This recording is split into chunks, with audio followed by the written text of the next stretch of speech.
السلام علیکم ورحمۃ اللہ وبرکاتہ۔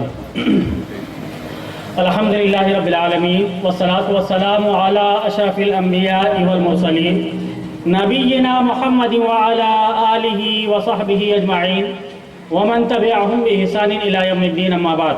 اعوذ باللہ من الشیطان الرجیم، بسم اللہ الرحمن الرحیم۔ ومن یکفر بالطاغوت ویؤمن باللہ فقد استمسک بالعروۃ الوثقی لا انفصام لها واللہ سمیع علیم۔ وقال النبی صلی اللہ علیہ وسلم بدأ الاسلام غریبا وسیعود کما بدا۔ معزز سامعین،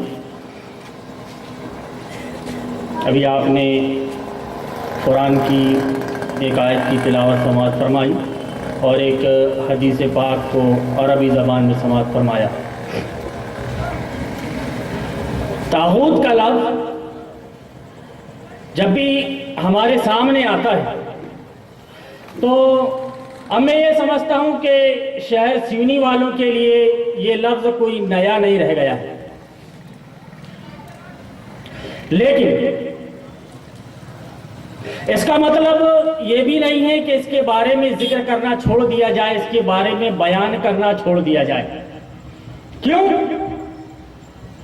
کہ یہ امت مسلمہ جو نبی کریم صلی اللہ علیہ وسلم کی امت ہے، جس امت کی طرف اللہ رب العالمین نے اپنے نبی آخر الزماں جناب محمد رسول اللہ صلی اللہ علیہ وسلم کو مبعوث فرمایا، اور ہر نبی کی بعثت کا مقصد اللہ رب العالمین نے یہ بتایا کہ وَلَقَدْ بَعَثْنَا فِي كُلِّ أُمَّةٍ رَسُولًا أَنِ اعْبُدُوا اللَّهَ وَاجْتَنِبُوا الطَّاغُوتَ، کہ ہم نے ہر امت کی طرف ایک رسول کو بھیجا، اور رسول کو کے بھیجنے کا مقصد یہ تھا کہ اللہ کی عبادت کرے اور طاغوت سے اجتناب کرے۔ وہ آیت کریمہ جس کو میں نے آپ کے سامنے بیان شروع میں پڑھا تھا کہ وَمَن يَكْفُرْ بِالطَّاغُوتِ وَيُؤْمِن بِاللَّهِ فَقَدِ اسْتَمْسَكَ بِالْعُرْوَةِ الْوُثْقَىٰ لَا انفصام لَهَا وَاللَّهُ سَمِيعٌ عَلِيمٌ۔ یہ سورہ بقرہ کی آیت نمبر 258 ہے۔ اس کے اندر یہ ذکر کیا گیا ہے کہ ایمان باللہ کے لیے اگر آپ کو اللہ رب العالمین پر ایمان لانا ہے تو طاغوت کا انکار ضروری ہے۔ طاغوت کی تشریح میں جب نظام باطل اور نظام جمہوریت کو لایا جاتا ہے، طاغوت کی تشریح میں جب نظام باطل اور نظام جمہوریت کو لایا جاتا ہے تو علماء کی طرف سے یہ پیدا کیے ہوئے خیالات لوگوں کے دماغ میں فوراً آ جاتے ہیں کہ صاحب یہ مولانا مودودی کی فکر ہے۔ میں آپ کے سامنے یہ واضح کر دینا چاہتا ہوں کہ یہ کوئی مودودی کی فکر نہیں ہے، اور یہ فکر کوئی علامہ ابن تیمیہ اور شیخ الاسلام محمد بن عبد الوہاب کی فکر نہیں ہے۔ یہ فکر تو وہ فکر ہے جس فکر کو لے کر انبیاء کرام علیہم السلام اس دنیا کے اندر مبعوث کیے گئے۔ علامہ مولانا مودودی سے پہلے شیخ الاسلام محمد بن عبد الوہاب اور علامہ ابن تیمیہ کی ایک تحریر مجموعۃ التوحید صفحہ نمبر 11 پر اگر ہم دیکھتے ہیں تو انہوں نے توحید کے بارے میں ذکر کرنے سے پہلے طاغوت کی تشریح کی ہے۔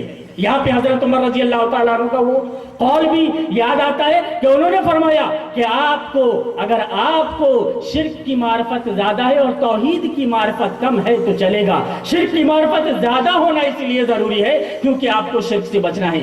مجموعۃ التوحید صفحہ نمبر 11 کے اندر طاغوت کے لفظ کو بیان کرتے ہوئے یہ فرماتے ہیں کہ ہر وہ کام جو خدا اور اس کے رسول سے بے نیاز ہو کر کے کیا جائے وہ طاغوت ہے۔ اب اس طاغوت کے اندر ایک انسان بھی آ جاتا ہے اور کئی انسان بھی اس طاغوت کے اندر آ جاتے ہیں۔ اسی سلسلے کو صرف یہیں پہ لا کر مجموعۃ التوحید میں ختم نہیں کر دیا گیا، بلکہ صفحہ نمبر 12 کے اندر آ کر طواغیت کی تشریح کرتے ہوئے یہ بیان کیا گیا کہ اس میں 5 قسم کے طاغوت شامل ہیں۔ سب سے پہلے طاغوت میں وہ شیطان کو قرار دیا گیا۔ علامہ ابن تیمیہ نے جو ذکر کیا ہے سب سے پہلے نمبر پہ وہ طاغوت کو رکھا ہے کہ جو وہ شیطان ہے جو لوگوں کو اللہ تبارک و تعالیٰ کو چھوڑ کر غیر اللہ کی طرف بلاتا ہے، وہ طاغوت ہے۔ اب اس کے بعد بھی دوسرے نمبر پر جس کو انہوں نے رکھا ہے وہ یہ کہ اللہ رب العالمین کے आकाम जो उसने नाजिल किया है, अल्लाह रब्बुल आलमीन का वो सिस्टम जो उसने नाजिल किया है, उस सिस्टम को बदल दे वो तागूत है। उठा के देखिए मजमुअतुत तौहीद सफ़ा नंबर 12। सफ़ा नंबर 12 बताने का मकसद ये है कि मजमुअतुत तौहीद के नाम जब भी आपके सामने आएगा तो आपके जहन में ये बात आ जाएगी कि तौहीद के बारे में कुछ जिक्र किया जा रहा है। जब तौहीद के बारे में कुछ जिक्र किया जा रहा है तो उसके शुरुआत में ही तागूत का जिक्र किया गया, और तागूत किन किन चीजों की शक्ल में आपके सामने मौजूद है वो जिक्र किया गया। मौजूद सामीन, मैं सूरह शूरा की आयत नंबर 21 आप लोगों के सामने जिक्र करना चाहता हूं कि इत्तखज़ू अहबारहुम व रुहबानहुम अरबाबा मिन दूनिल्लाह। नहीं, ये शरअ लहुम मिन अद-दीन मा लम यअज़न बिहिल्लाह, कि उन्होंने दीन में, सिस्टम में, दीन का मतलब सिस्टम होता है, दीन का मतलब सिस्टम होता है। ये सूरह शूरा की आयत नंबर 21 है। इसके अम लहुम शुरका शरअ लहुम मिन अद-दीन मा लम यअज़न बिहिल्लाह, इसके अंदर अल्लाह रब्बुल आलमीन ने जिक्र किया है कि क्या उनके कोई शरीक ऐसे भी हैं, क्या उनके शरीक ऐसे भी हैं जिन्होंने उनके लिए एक सिस्टम बना लिया जिसकी अल्लाह रब्बुल आलमीन ने इजाजत नहीं दी। यानी कि अल्लाह रब्बुल आलमीन ने इस दुनिया के अंदर बंदों को पैदा तो किया, लेकिन उनको ये इजाजत नहीं दी, उनको ये इजाजत नहीं दी कि कानून बना ले, सिस्टम बना ले, संविधान बना ले।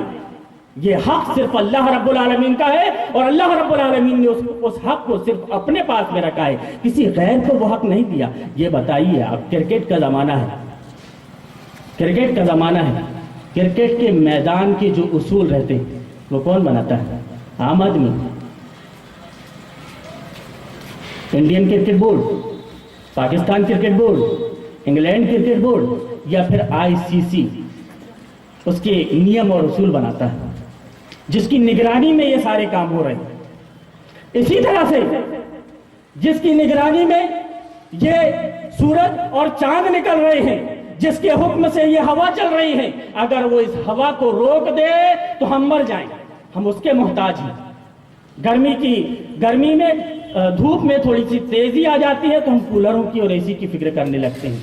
हालात यहां तक पहुंच जाते हैं कि एसी और कूलर भी फेल होने लगते हैं, एसी और कूलर भी फेल होने लगते हैं। तो वो अल्लाह जिसने आसमान को बनाया, वो अल्लाह जिसने जमीन को बनाया, वो अल्लाह जिसने सूरज, चांद और पूरी दुनिया को बनाया, यहां तक कि उसने हमको और आपको बनाया, क्या वो इजाजत दे देगा किसी को कि तुम जैसा चाहो अपनी जिंदगी गुजारने का तरीका बना लो, सिस्टम बना लो, तरीका बना लो, और जैसे चाहो तुम अपनी जिंदगी को गुजार लो?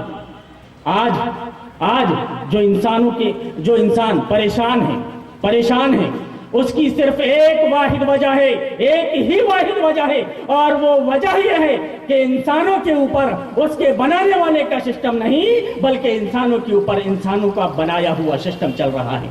और अल्लाह रब्बुल आलमीन का फरमान है कि वमन यब्तगि गैरल इस्लाम दीनन फलन युक़बल मिन्हु, के सिस्टम में अगर उसने दीन इस्लाम के अलावा किसी और सिस्टम को तस्लीम कर लिया तो अल्लाह रब्बुल आलमीन उसकी कोई इबादत को काबिल कबूल नहीं करेगा, उसकी इबादत कोई काबिल कबूल नहीं होगी। अल्लाह रब्बुल आलमीन उसकी इबादत को कबूल नहीं फरमाएगा उसकी इबादत को अल्लाह रब्बुल आलमीन। क्यों? कि उसने, अल्लाह रब्बुल आलमीन ने जो सिस्टम बनाया है और उस सिस्टम के अलावा किसी दूसरे को ये इजाजत नहीं दी है कि वो सिस्टम बना ले। उस इंसान के बनाए हुए सिस्टम को आज इंसान फॉलो कर रहा है, निज़ाम जमहूरियत को आज इंसान फॉलो कर रहा है, जिसके बानी यहूद व नसारा हैं, जिनकी मुखालिफत हमारा दीन है। उलमाए किराम 10 मुहर्रम के रोजे के वक्त ये हदीस जरूर बताएंगे कि नबी करीम सल्लल्लाहु अलैहि वसल्लम ने बयान फरमाया कि ये 10 मुहर्रम को रोजा क्यों रखते हैं? तो फरमाया कि अल्लाह रब्बुल आलमीन ने हजरत मूसा और उसके लश्कर को 10 मुहर्रम को निजात दी थी तो उस खुशी में रोजे रखते हैं। नबी ने फरमाया कि मैं इनकी मुखालिफत करूंगा, ये 10 को रखते हैं, मैं 9 और 10 को रखूंगा या 10 और 11 को रखूंगा। आज अगर हम देखें तो उलमा की जिंदगी का जो असल मकसद था, उलमा अपनी जिंदगी के असल मकसद से दूर हो गए। जिस मकसद के तहत उनको वरसतुल अंबिया का खिताब दिया गया था, नबी का वारिस बनाया गया था, उस बात को छोड़ दिया उन्होंने। नबी करीम सल्लल्लाहु अलैहि वसल्लम और आपकी तरह दूसरे अंबिया की जिंदगी का मकसद ये था कि अल्लाह रब्बुल आलमीन उनके ऊपर वही नाजिल करता था और अंबिया किराम वही की तामील करते थे। लेकिन आज का मौलवी वही की तामील नहीं, वही की तावील कर रहा है, जिसका नतीजा आज हम देख रहे हैं। जिल्लत और खारी की जिंदगी हम गुजार रहे हैं, इसका नतीजा यही है कि हमने कुरान को समझकर पढ़ना छोड़ दिया, उस पर अमल करना छोड़ दिया, बल्कि अब शुरू तो हमने ये कर दिया कि कुरान की जो बातें हैं सबसे पहले मौलवी के पास अगर आप जाओगे तो वो आपको तावील करके बताएगा। एक बड़ा मशहूर वो जिक्र किया जाता है कि कहा जाता है कि कौवा भी मौलवी के जाल से डरता है। क्या मालूम नहीं कुरान जैसी चीज को इसने बदल दिया, उसकी तावील कर दिया तो कब कौवे को हलाल कर दे। ये है उलमा के बारे में। जबकि उलमा तो वो थे कि अगर इस्लाम के खिलाफ एक बात कही जाती थी तो वो अपनी जबान को अपनी जिंदगी को कुर्बान कर देना चाहते थे, लेकिन खुदा की बात पे समझौता नहीं करना चाहते थे। इमाम मालिक के बारे में उठा करके देख लो, इमाम शाफई के बारे में उठा करके देख लो, और दूसरे भी जितने आइम्मा गुजरे हैं उनके बारे में उठा करके देख लो, सहाबा इकराम के बारे में उठा करके देख लो, आपको ये मिलेगा कि उन्होंने कुरान करीम की कभी तावील नहीं की, बल्कि हमेशा तामील की कोशिश की है। आज अगर उलमा जिल्लत व खारी से उठना चाहते हैं, आज अगर उलमा ये चाहते हैं कि अल्लाह रब्बुल आलमीन उनको जलील और रुस्वा होने से बचा ले, तो उनके पास सिर्फ एक वाहिद तरीका है कि वो कुरान करीम की तामील करना शुरू कर दें और तावील करना बंद कर दें। आखिर में अल्लाह रब्बुल आलमीन से दुआ है कि अल्लाह रब्बुल आलमीन हमें कुरान करीम को पढ़ने और समझने और उस पर अमल करने की तौफीक अता फरमाए। आमीन। बारकल्लाहु लना व लकुम फिल कुरानिल अज़ीम व नफ़अना व इय्याकुम बिल आयाति व ज़िक्रिल हकीम इन्नहु तआला जवादुन करीम व लकुम व रऊफ़ुर रहीम व रब्बुल आलमीन।